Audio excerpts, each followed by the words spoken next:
Yeah, I'm pretty angry, mate. Where is it towards? Is it Ciryl? Is it to the sport? Being without your vision, that's pretty scary. The plan is to go back and beat living daylights out of Ciryl Gane. That's the plan. Has there been thoughts of whether you'd be able to fight again? We'll start with the ramifications, what happened after Abu Dhabi. And that, as you announced on social media this week, mate, you're having to go into surgery in the next week or so. First and foremost, talk to me about the consequences of it in real terms, the layman terms of after the eye poke, you come on, what are you dealing with? Well, I'm at the point, mate, where I'm like, I don't just want to keep banging on about it, but I'm also aware that we do have to talk about it. So I'll address it. Just not being able to see properly, mainly. So that's going to be sorted. Well, the first eye is going to be sorted next week. I'm going to have surgery on that next week. The second one's going to be done midway through January. So When you say you can't see properly, describe it so people can understand it. Well, Is it like double vision? Double vision. Is it Double vision. Yeah, double vision. just constantly I'm not blurred? blind. I know that. I know you can see me. I'm not going full Stevie Wonder, mate. I think my eyes fully poked out, but yeah, just double vision, mainly. And what does, hopefully, the surgery do? Does that correct that?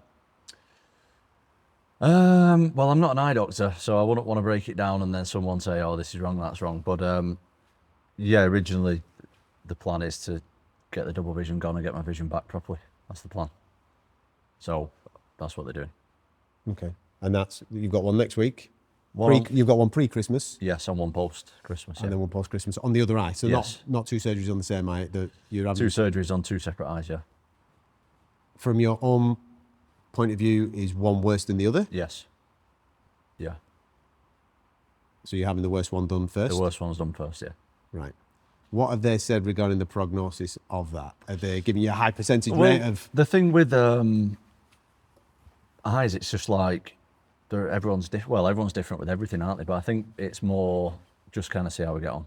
So I don't know. At this time, I don't really know. I've actually got my what day is it today? Thursday today. Right. Pre-op is tomorrow, so I'll know more then. Okay. Regarding the injury and what has happened, has there ever been in this period of time a concern for you that, obviously from a health point of view of getting your vision back to full health, but has there been thoughts of whether you'd be able to fight again? I'm just thinking about my health at the minute, to be honest. I'm not even thinking about any of that stuff because you got to like take one step at a time, don't you? Yeah. You can't be doing that. Obviously, the plan is to go back and beat the living daylights out of Ciryl Gane. That's the plan. But right now, the short-term plan is to get back to where I should be, get back in the gym. Why have you felt it necessary to justify the injury? Anybody with your brain can see that You think so, but apparently that's not the case. You know what? It's been a good learning experience for me because you just realise, like, haters are going to hate. Yeah. And that's it. I felt I felt like I needed to put something out there because there are people who are idiots, obviously, online and stuff, but I also have a lot of fans as well, and I think I owe it to them to keep them in the loop with stuff. But I don't feel like I need to explain it to anybody. I know what happened. I was there. I know what I felt. I know what I feel now. But I felt more like you know me personally. You know where I'm from. You know the area I'm from. You know the people that I've grew up with and stuff like that. For me to have like international fans and this outpour of love, it's a big thing for me. And I feel like I need to keep those people, informed, updated about where I am with everything and stuff like that. The haters and the trolls online, whatever. I'm not explaining it to them. I'm keeping the people who care about me updated to where I'm at and what's going forward with that. When you just said there it's been a learning experience, what have you learned? I've learned a lot. I've learned a lot. Because I can imagine it's frustrating, right? Because like you say, the people around you and the people that you keep company with and probably the people that you're speaking to on the street. Everybody is of Oh, they're super nice, mate. Super yeah, but nice. everybody's of the same thought process. They see it, they wince at what actually happened. They can Yeah. understand that there's something going on, Hey, social media is not real life. and that's fair. That's not real life. That's I like get so much love in real life that why am I spending time scrolling social media with loads of people that are saying negative stuff? It's completely pointless. So I've learned that focus on the real life, not the life that's going on behind the screen. Where are you at with the UFC? Have you? Because I know you've been speaking to Hunter. Is that right? Yeah. Just keeping them updated. They know what's going on, and yeah, they've been updated every step of the way. So it's quite difficult to actually have a conversation about what's going to happen then in 2026, isn't it? Because the first point is operations, and fingers crossed those operations then go as expected from your point of view, and obviously from the doctor's point of view, and then you can obviously start talking about competition. Yep. I know you, so how frustrating has the period been of not being able to go in the gym, get a Yeah, sweat I mean, on and punch something or The do something? competition's one thing. Obviously, I love competing. Competing is what I do. It's what I'm involved in sports for because I like the actual competition aspect. But the daily routine of training is what I really love. I'm like a martial artist. It's not that I don't love being a fighter because I do. But what I really love is like the day-to-day progress of getting in the gym, camaraderie of being in the gym, being around people and all working towards one thing. Without that, it's quite difficult. So I've just, that's tough, is not being able to be involved in martial arts, even just in the gym. But I've been doing a few weights, mate. I don't know if you could. But Jack's under this lovely champion shell suit. I don't know if you can You've been realise. bulking. But yeah, I've been doing a bit of weights. Are you going to have to cut weight to 265? No. I've been staying fit, but I've just not been doing no MMA training yet. I'll compare then, because your journey in the UFC is not straightforward, man. From the knee injury to obviously time out, waiting for whether it wouldn't be a fight with John, and then obviously now we've got this particular situation. You've had some serious mental challenges along the way, haven't you? Yeah. Where's this one sitting? It's right up there, the number one spot. I can imagine Yeah. that this is the number one because of the unknown. Do you know what though, mate? I've learned so much about myself and other people in the last, I think it's been 10 weeks now. I've learned so much about it, and I think I'm in a good spot now mentally, which I wasn't. I definitely wasn't. But I've really learned a lot about everything, about life, health, relationships, my relationship with fighting, my relationship with just my relationship with everything. And I feel good that I've learned so much. And sometimes you have to go through a bit of adversity to learn stuff, not only about career but about life. Yeah. And I feel pretty good about it. How has it changed stuff? What exactly? What do you mean? Well, you just said your relationship with fighting, Yeah. right? Because that's what people will be tuning in for, your relationship with fighting first and foremost. I'm more interested in, obviously, you as a human being, but from your relationship with fighting, then how's it affected that? Well, I've had big injuries before in fights. Yeah. I had a knee reconstruction because of an injury in a fight. That wasn't as scary as not being able to see. When you you always know, like when I get in there, I might be the UFC heavyweight champion of the world. I might have won all these different records and done all this different stuff in MMA, but I'm completely aware of the risks involved with it. I was aware with that years ago when I signed up to be a UFC fighter. Mm-hmm. There's two guys in there, only one guy can win. So that means that one guy is probably going to get hurt. So it's basically a 50-50 chance. I'm completely aware of that. And each and every time I step in there, when I'm in the change rooms, when I'm doing the walk to the octagon, when I'm doing my preparation in the gym, I'm completely aware that I could get really hurt doing this. And I think if you're a MMA fighter on any level and you're not aware of that, your head's in the clouds a little bit. You have to be aware that I could get seriously hurt doing this. And I have been seriously hurt with it, doing it before, like my knee.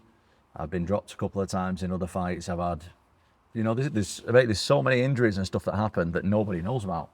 That's happened in the gym, that's happened in fights before and stuff like that. But You're referring to stuff though from legal shots. Yeah, I am. Yeah, I definitely am. So, is the mindset different being hurt off an illegal shot? Maybe subconsciously a little bit, yeah. But I just think being without your vision, that's pretty scary. That is pretty, Yeah. yeah. Again, going back to what I've just said there about the knee, right? That's a breakdown in your own particular body. You've thrown a legal shot. You've Yeah. got injured. It happens that way. And I'm sure you've picked up many injuries that nobody knows about over the years through competition, through training, and all these types of things, right? But being in a situation where you pick up an injury off a shot that isn't supposed to happen within competition, like I said, that must have a different emotion connected to it. Yeah, I'm pretty angry, mate. Yeah. I'm pretty angry about it. Where's the anger? Where is it towards? To the opponent, as in Ciryl? Is it to the sport? Where's the anger towards? Mainly Ciryl. Yeah. Yeah. I think that, I think mainly Ciryl. Yeah. Do you think he did it on purpose? I think that I've never accidentally done something in a fight. I don't see how you can, really. So I will leave it at that. What do you think? Because something needs to change, right? Because this has been a hot topic. From what happened to you being the heavyweight champion, obviously the week after we had something in Ante's fight. We had one last week as well. Last week, actually, we saw something quite positive where Herb Dean immediately takes a point from. Oh, did we? I missed that. What happened with that then? In the Kennedy, I'm poor with the pronunciation of his surname, but in Kennedy, in Chekwidu's fight, there was an eye poke in there. There was the right protocol took place, and then once the fighter then decided, yes, I can continue after the 5 minutes out, Herb stopped the scenario and he said, right, point deduction. Straight away. Straight away. Right. All right.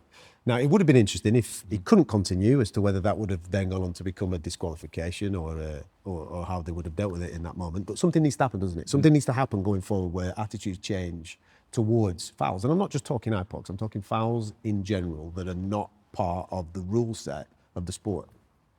Yeah, I'm still under the notion, like, if someone's fouling, to do it once, you can be deemed it as an accident. If they do it twice, plus, the other person's allowed a foul as well. I love that idea. What a freebie. Yeah, freebie. Right, we're fighting. You kick me in the nuts once. The ref gives you 5 minutes, whatever, to recover, however long they give you. We restart, you do it again. The ref says, right, Adam, you stand there, open your legs. He gets a free one. I think, mate, I don't see why that's... I'm being deadly serious. Why not? If you do it once, it's an accident. If you continue to do it, it's not an accident. So that should go across the board from all fouls. Listen, you've been on the receiving end of this, so therefore you've got a better opinion than me on it. But I'm thinking from the sport needs to then act, because as you've just said, you get warned in the back. There's your warning. Right. In the back. So you speak to your referee in the back. They tell you all about the fouls. They give you your first warning there and then. If there's warnings that they then keep coming through the course of the fight and then something then plays out, there has to be an action then that sticks to that. Giving somebody a freebie on a free one. I get the freebie. Just put the freebie act in there, and it'll sort out all the fouls, mate. Be super entertaining now. I think that's great. Why not? But what I'm saying is then disqualifications, points off, things like that. Actual rules and enforced rules absolutely need to be taken seriously in that moment. I prefer the. I know you would. I can see it in your face. I don't know what the right thing is. I'm not a referee. I'm not part of the commission, so that's their job, innit? For me, I'm just a fighter, so that's their job. If you ask for my opinion, that's my opinion. But I'm not making any rules. What have you made of other fighters' attitudes towards fouls and what happened to you? Everybody's got opinion, mate. We're in 2025, nearly 2026. It's the easiest place ever to get your opinion. The easiest time ever to get your opinion out there. Mixed opinions. A lot of them on my side, some of them against. That's fine. Has Ciryl reached out to you or not? Or any member of his team or anything? Not that I know of. How does that make you feel? I'm not bothered. I asked that question because if you've caused harm in some way to someone in some way, shape or form, you would think that there would be, especially with it being a sport, that there would be a reach out and say, listen, man, this is the way it was. Didn't mean it. Get well soon. I'll see you next year sometime. But that's not happened. No, not as far as I'm aware. I could tell just from the energy that you're feeling right now that you're feeling. I want to phrase this the right way. Maybe ill will's the wrong word. It's because of the jacked up shoulders, mate, in this lovely tracksuit. No, but there is an anger there, isn't there? I can see. I know you're smiling, and I know that there's, you're your normal self, but there's definitely an anger there towards everything that's happened. Yeah, I'm ready to get back, but my health's got to be right first. I ain't gonna do nothing compromised. I'm not gonna let my ego take over. Everything's got to be right. So when the time is right, however that looks, whenever that is, that's the plan. We spoke about how that incident changed your relationship with fighting. How's it changed your perspective on life? How's it changed your perspective on relationships? All sorts of things. Well, people turn on you really quick, and you always hear it, don't you? Like people like start, maybe getting jealous and want to drag you down when you get to the top. I never really experienced that, to be honest. But people will turn their back on you quick and give their opinions publicly, even if they're your friend.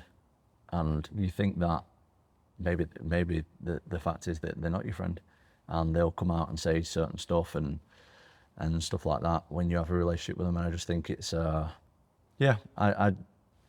I've learned, mate. I've learned a lot.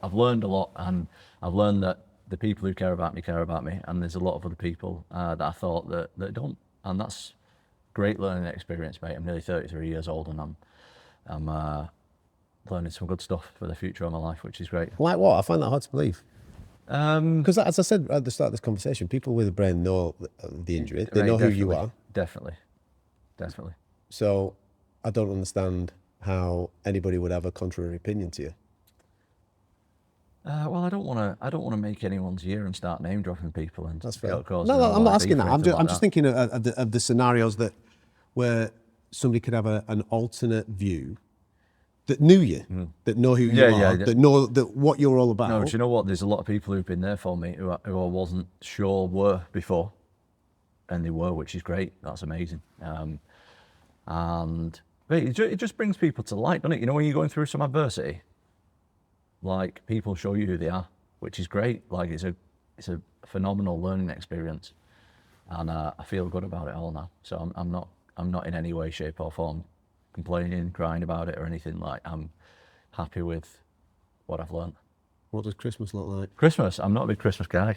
Get lost. I'm not. How can you not be a big Christmas guy? Bit of a Scrooge. Are you? Yeah, I'm actually, yeah. Big fuss in it for nothing. Shut up, Big man. fuss. You've got kids. No, I enjoy the day with the kids and stuff, but once it's done, it's done. Let's crack on. 26. 26, we're back to normal. Normally when we speak, we're always looking forward to something. We're always celebrating something.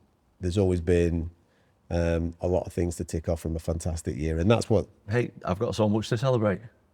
I've got so much to celebrate. Well, my career's been fantastic so far, just because, and I've got a lot of people that love me. I've got an amazing family. I've got a great training situation. I've got a nice house. I've got, everything's amazing, mate. I'm not complaining about nothing. I think there's a lot of people out there who see a quote or an interview of me talking about my eyes and think that I'm crying about it. It was what it was, and it is what it is. And I'm going to have surgery and it's going to get fixed, and that's it. We'll move on. My life's frigging amazing. I ain't complaining about nothing. Would I have not liked to have got poked in the eyes and win the fight? Of course, but mate, welcome to Earth, innit? Things don't always go your way. No, mate, I like that attitude. I like the way that you've not at peace with it, but you've got that perspective on it, that there is a lot more going on in the world that could be worse, as you've just pointed out. Could always be worse. The reason why I phrased it the way that I just phrased it is because every conversation we have is about looking forward to the next thing, whereas right now there is that period of, it's hard to look forward to the next particular thing. Obviously in your head it's getting in that octagon as soon as you possibly can. to take on Ciryl to do what you need to do.